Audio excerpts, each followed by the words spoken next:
Chrissy Wozniak. Today's guest is not only a farmer and owner of an agriculture spraying business, but is also an Emmy Award winner. He's co-founder of the PBS show American Grown, My Job Depends on Ag. And it's a show dedicated to illustrating how many people's lives are related, connected, and most importantly, dependent on agriculture. From Dos Palos, California, I would like to welcome Erik Wilson. Welcome, Erik, and thank you so much for joining me today from your job. Yeah, it's great. Thanks for the opportunity. And where are you right now? I am in a field in California, in the field, right? Yep, in the field in California, in Dos Palos, California. I was doing a job for a customer, a family farmer adjacent to where we farm to, just down the road, doing some spraying on his cotton for him this morning. I'm going to go start some water on my own cotton this afternoon. Nice. So how did you get your start in ag? Have you always been a farmer? No, my parents weren't farmers, and neither were my grandparents. I grew up in Madera, California, which is also a San Joaquin Valley town, Central California town too. And my best friend, parents were farmers, and I was always curious about the industry from an early age. And it's kind of surreal for me. I pinch myself seeing I got in here to farming, first generation, in farming 400 acres now. Sometimes it's just crazy to think from where I was when I was a kid to where I am now. It's been quite the journey. But I think my upbringing, my curiosity about agriculture, I can relate to a lot of my city friends, and that's what I've been passionate about, is to try to engage them into. I think we've forgotten the importance of agriculture. It's been dismissed. I think a lot. We take it for granted. Yeah, for sure. So your show is called American Grown, My Job Depends on Ag. What's it all Yes. about? Well, it's to highlight all kinds of aspects of jobs and issues in well, not just in California, but we've done issues with farmers and ranchers in Oregon even. Interesting about how this all took place was I got a phone call from a childhood friend out of the blue. I hadn't seen him probably in 20 something years. I'm 48 now. So last time I saw that guy was probably like 13 years old. And I was like, why is he calling me? And he asked me if I would be interested. His producer, that they work together, is on our Facebook page. My Job Depends on Ag Facebook page. And I didn't know that at the time. And he wanted to entertain the thought of us helping him put people on camera for a water documentary that he was doing for PBS.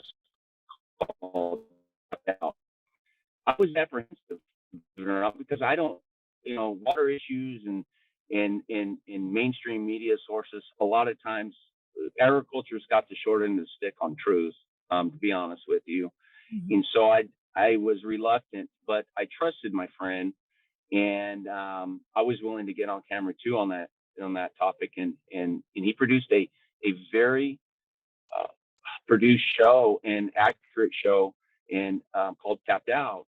And then his wife thought about, because they were members of our Facebook page, and all those stories and the concerns that they were reading from farmers. See, that's what our page was designed to have focused on everybody having an opportunity to speak. And a lot of Facebook groups, large ones, it's a like page where the founders or the people who developed that are the ones who are always speaking, right? But this one is where everybody's open to share their stories and discuss. It's a public group, and they just sat back and were listening to all these stories, and they reached out and said, hey, we would like to do a show from what we've seen from your Facebook page. And that was exciting for us, and they were on our third season. He's already fully funded for his fourth, and so it's been really, really exciting to see this go the way it has.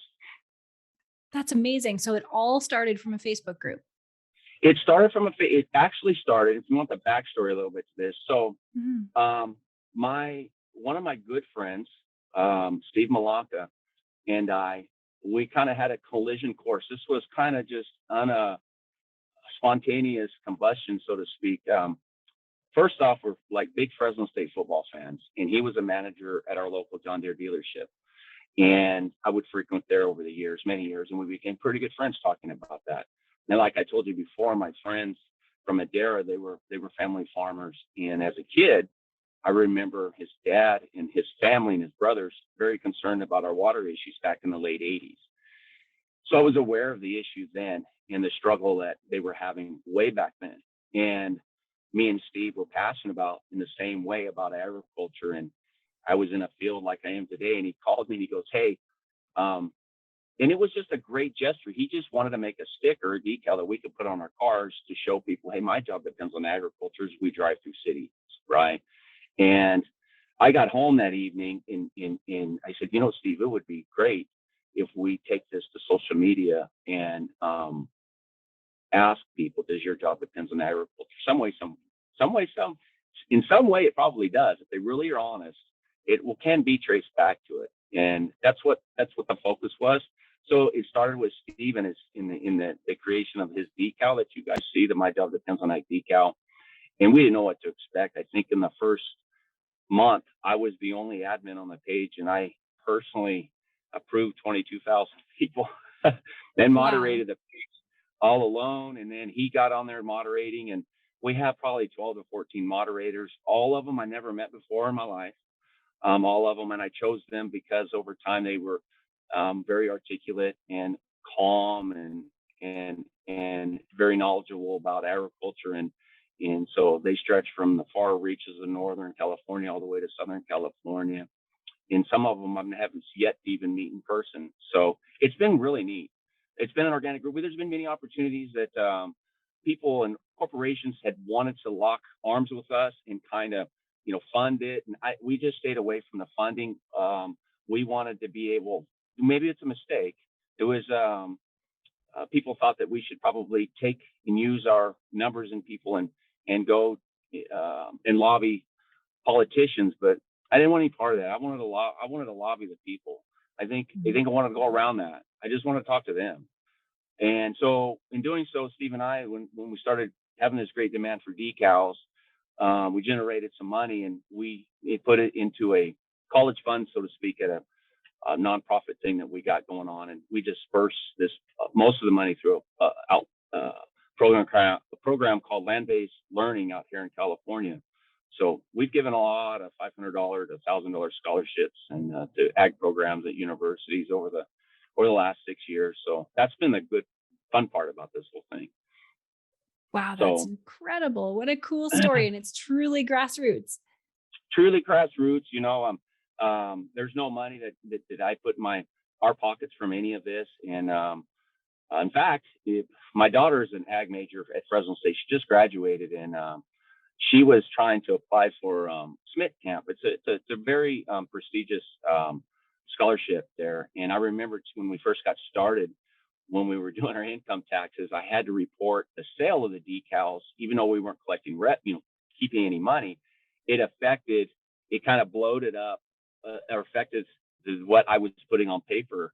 And Oh, so wow. I told Steve, yeah, it was kind of unfortunate, but yeah, so it's been all in all, I think this has been a positive thing for agriculture for me and the admins. It's hard work managing a social media site. We have over 100,000 people on there now, Wow. so yeah, it can be quite daunting uh, Yes. managing it, and the amount of posts and people that are, um, we had a lady share a story from Texas.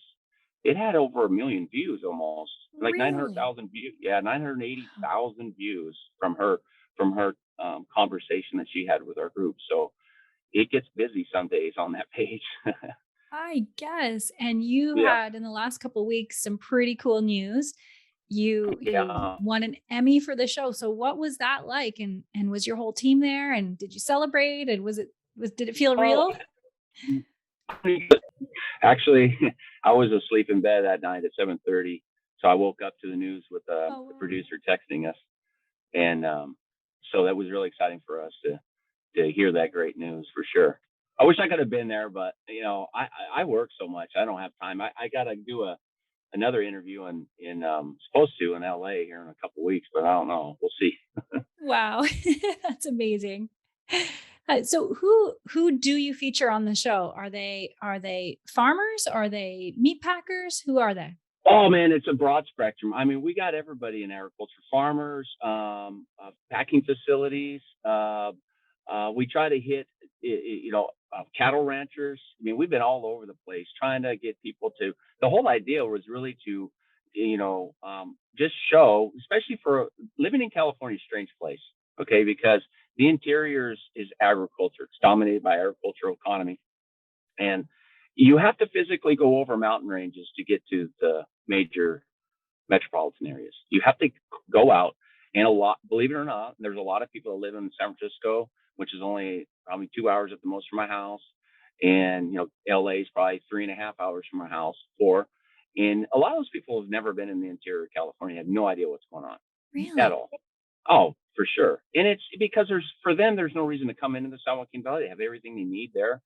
Um, and so I think that this just gets dismissed of, or they're unaware of this fabulous region, one of the better places on earth to grow so many different food products. Fresno County alone, where I'm at, there's probably 400 different commodities that have grown here. And so it blows people's minds from other states when they. I mean, I'm looking out right now. I'm looking at cotton, alfalfa, almonds, pistachios, canning tomatoes, watermelons, Wow. uh, in just the circle I'm sitting in right here. And it's all just being grown on corn. And then so, yeah, it's a pretty special place. Wow, yeah, And and I've never been to San Francisco or LA or but I've been to Fresno and Tulare. even in Fresno, They're and missing what? so much. Yeah, and it's not the aesthetically looking. If you're into agriculture, it's cool, but for the most part, people on the main thoroughfares, they don't really get to see it when you're going down the main arteries in California. And Highway 99 and I-5 do not represent the scope and scale of what's going on out here. So you got to kind of get off the beaten path to see it. Right, yeah, that makes sense. And the ag economist Damian Mason, he Yes. often says that the mistake that we make in agriculture is that we think people care about where their food comes from, but when you think about your mobile phone, Yeah. um, people don't really care how it was No, made. They just 100%. want it to Yeah. work, right? Yeah. So 100%. yeah, and Yeah. I totally tend to agree with that. People are Yeah. busy, eating is a Sure. necessity. But how this show has cut through that and has engaged consumers in an educational way, which is so amazing and so fascinating. And why do you think it was so successful?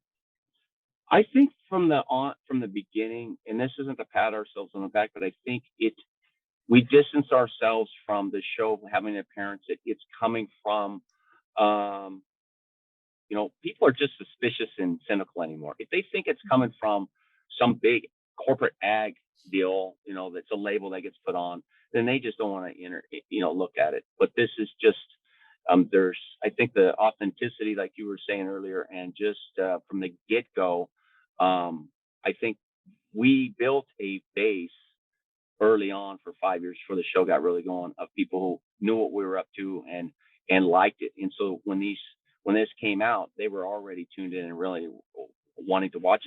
And businesses, it's so awesome. You can't believe how many businesses, even police departments, have our sticker on their cars, right? Really? Yeah, I Wow. mean, school districts have put our stickers on their cars. The police department in my town here, the stickers on their car. Their cable, the unwired broadband, which I love at my house, is I didn't even know it, but one day I had to move the antenna or something. They came out, and lo and behold, they have our sticker on their car, and I didn't even know it on their truck. So businesses were putting the big banners of "My job depends on ag" on everything around here, and it just was great, to see people making that proclamation. My job depends on agriculture, and they wanted to be seen and heard. And so, I think the base of that. I mean, from automotive dealerships, I go and buy a new truck in Clovis and Hedrick Chevrolet. I just passed by, I saw a work truck I liked. I pulled in there, and on the front door, they got "My job depends on ag." Restaurants, Wow. have it. In Lake Tahoe, I go Lake Tahoe and I see stickers on at a restaurant front door, That and is so cool. I love it's it. yeah, it is pretty cool. And so it's been exciting. And there's been, you got the other side of people who don't like what we're doing. for political reasons, I guess. And so we've had our battles there. But well, I think most people can see that we're in this for the long term because we're passionate about it. Ah, that's awesome. And yeah, Americans tend to spend approximately 12% of their income on food. In your Right. opinion, how educated are those consumers on where the dollars go? Not very not educated much at all. And this is why I always say in California, um, virtue signaling, it does not make great public policy because Mhm. again, when you want to have all these you have all these feel good legislation that comes out of Sacramento for our state. I'm fully aware that when it comes to the moment when the person is putting their food in the grocery cart, they don't care, like you say, about where it comes from. Now, Mhm. most people have a budget and they're price oriented, and it's hard for them to see the value in a cantaloupe from the San Joaquin Valley or cantaloupe grown outside of our country, what it took in what we kind of accomplished with the regulatory climate here to produce that fruit. That story's not there. They don't care, and I don't mind. I understand it. I don't do. I'm the same way when I don't. If I'm going to go to Home Depot and buy screwdrivers, I'm not concerned about the backstory. So that's a difficult thing. Yeah. I do think that with people with COVID, I think there was an opportunity for people to reexamine in supply chains the importance in national security reasons to at least have a homegrown food supply Right. and not be reliant on ships bringing it to you. And how do we ensure that for just not for our economy? Like you say, we spend 12% of our money on food, which I would argue in California, they always use that statistic in a way to demean those that don't like agriculture, to demean agriculture's importance as far as an industry. They'll say it only represents 2% of our economy. And what they do is they'll take the farm gate receipts and compare that to the state's total GDP. They kind of leave out the multiplier effect or the true scope and scale of what agriculture is really providing for people. Because if you're just talking farm gate receipts, well, I have a hard time leaving out the entire supermarket industry or the entire restaurant chain industry. That's all food related, directly dependent on farming. So you leave those out of the alcohol. There's a whole lot of things that you start circling in, and it gets pretty big. But you would want agriculture at the bottom of your pyramid because if agriculture is 30% or 40%, you're spending most of your money on eat and not all this other stuff. And that's important. Yeah, 12% is a good number. those are really good. Good, great points there. And 1 in 12 American jobs are dependent on agriculture. But a big failure, in my opinion, is the school system, the Yeah. lack of education about these jobs. So, how are kids supposed to find their careers in agriculture? You have the kind of the same story. I didn't grow up in agriculture either, but we both work in ag, and somehow we Mhm. did it. So, Yeah. I people have asked me what we could do to get kids engaged in agriculture, and it's not so much just. I think you can do two things at one time. I think you can get them to think about agriculture, but I do think the public school system needs to, even from a young age, kids are smarter than they get credit for. Have them build their own mock businesses in a way, or have fun groups where you're building your own business, whatever widget or whatever you want to make. Um, get them to understand, that you can't make this unless you have this over here to complete what you're trying to build. It gets them to understand a supply chain issue, I think. Because I think, and maybe I'm different from most people. When I go into a grocery store, my dad he used to call me Mr. Goodrich when I was a kid. It wasn't a term of endearment. It was actually he would be frustrated because I'd take his lawnmower engine apart and I couldn't put it back together, or his fishing reels or stuff like that, and he would get frustrated with me because on the outside, a lawnmower engine looks like a block of metal, but it was fascinating to me to see the internal parts working like a watch or something. And so that's how my mind has always worked. So when I go into a grocery store and I see citrus on the shelf, I see, I just see a vast array of jobs. mhm. The people who built the cardboard boxes that shipped to the store, if everybody that's in part of that process, it's enormous. And that's one thing that I think they should teach in school is simple things. How many jobs, how many people depend on, take to get this product to you, And when you grow up, kids, there's all these jobs waiting for you in this part of the supply chain for just this one product in agriculture or this product over here. It's just, it gives them I think, maybe I'm wrong. I just think it gives them a plethora of opportunities to choose from. Yeah, for sure. I totally agree. And changing gears a little bit, Hmm. farmers have seen, their fair share of hard times over the last 2 years. Hard times create innovation, though. So, Yeah. how are you seeing growers innovate in the last couple of years now to protect their crops and their profit margins through working every day to day and through the show? Oh boy, California, you got to. I think the best of the best are what is left, and I think, it's like kind of like what I was just talking about. I think just to remain productive, you're just ones that are left are just naturally resourceful. Mhm. We don't waste anything, and we invent new ways. Here's an example. If you want to, this is honest. This in California, I'm a cantaloupe farmer, okay? And California labor laws made it extremely challenging for us to have any shelf space anymore. To be honest with you, when people don't understand, the grocery stores are not just going to pay us more because we're paying our people more. Because if they can get a cantaloupe somewhere else, they want to buy low and sell high. That's how they pay their business. That's how they stay in business. So if Yeah. our cantaloupes are overpriced, they're going to find somewhere else to go get it. Okay. So what do we do to combat the labor issues that make it harder for us to compete? Well, the melon industry and seed the breeders and have taken a cantaloupe that used to take. This is just in such a fast time. 10 years ago, when you would grow cantaloupes, they would come out and pick maybe 10 to 20 days in your field. And because the fruit would ripen at a just they didn't all ripen at the same. So they had to walk the field. You have the same number of workers in each crew is probably 25 people, and they're walking the field looking for ripe melons and they're putting them in the box.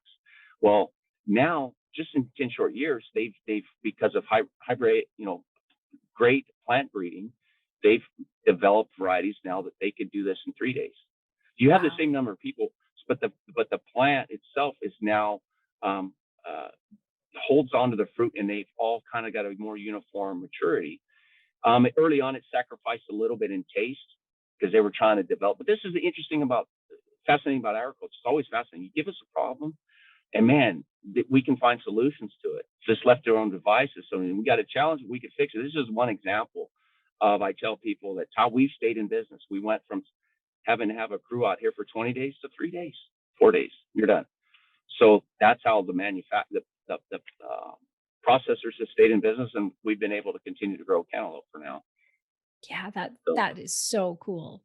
it is Unbelievable. interesting. It is. Yeah. It is. It's very and almond trees out here where I'm at, we have high groundwater out in this area. 15 years ago, trees weren't grown here, but now they develop rootstocks that can tolerate it, and so now they're doing very well. So agriculture's neat in that regard. It definitely is. So, what are some of the opportunities that you think growers should be embracing in 2022? I don't know. It's going to be a tough one because of the inflation on everything. Yeah. It's pretty hard. We'll see. I'm kind of, to be honest with you, I'm really worried that this is going to pop. Right now, commodity prices are at a record highs for some commodities, Mhm. which is good. It helps us at least combat the inflation issue. But at the same time, if any of those numbers fall suddenly, it's going to be a long time before the inflation returns back to anywhere we seen 2 years ago, if it ever does. I don't know. So that's scary, really scary. So um, I'm optimistic. I have to be, I guess, to go to work every morning in this industry. But I think as long as the prices can remain, and maybe they're bloated too. We'll see. I don't know. I don't know what you guys are thinking on your side of the coast, but I kind of worry about it a little bit. Yeah, I think everybody's kind of feeling the same right now. If the prices stay high and inputs are high, it's all right. Yeah. But if they go Right. low and there's no profit margin, who knows, right? Yeah. Yeah. Yeah. And yeah, for sure. Yeah. So I have one last question for you. Okay. Why do you serve the industry and what are you the most passionate about? Uh, um, I'm most passionate, honestly. I had this question the other day. So, what are you thinking about agriculture? Is what do you worry about? In California, it's always water. But to be honest with you, I'm more worried about um, the land prices have gotten so crazy in California that a guy like myself doesn't see much of a future. Um, passing this on to my children or anything like that because of the massive amount of big, and wouldn't just say it's not just corporate ag businesses getting involved in agriculture out here. It's a lot of different outfits that are getting involved. I mean, Canadian teachers unions buying ground out here and stuff like this. So it's paying dollars that nobody else around here that lives here can afford. And what I'm passionate about, I'm going to have my 30 high school 30-year high school reunion there. And looking in the back of the yearbook, it saddened me because you see all the wonderful not jobs, but businesses that always, supported the school, and you can see their advertisements in the back of the yearbook and stuff like that. If pick up one from your childhood, and they're gone now. The downtowns are gone, and it's kind of sad. You had this kind of middle class. We've had our issues, in the 80s and 90s, but it just seems that the people that are buying land here aren't going to be supporting the local band. They're not going to be on your school boards. They're not going to be sponsoring your little league baseball teams. Mm-hmm. And that sense of community for me is very important. And I think that in California, these agricultural towns in rural America are dying because of it. I don't know what it's like in your area, but that's what I see. And I'm passionate to try to get people to understand that when these kind of operations are buying up farmland, they have a different exit strategy than you and I. Right. Yeah. And that's, I think it's the same across the country in both Canada and the US. And I think we need to stand up.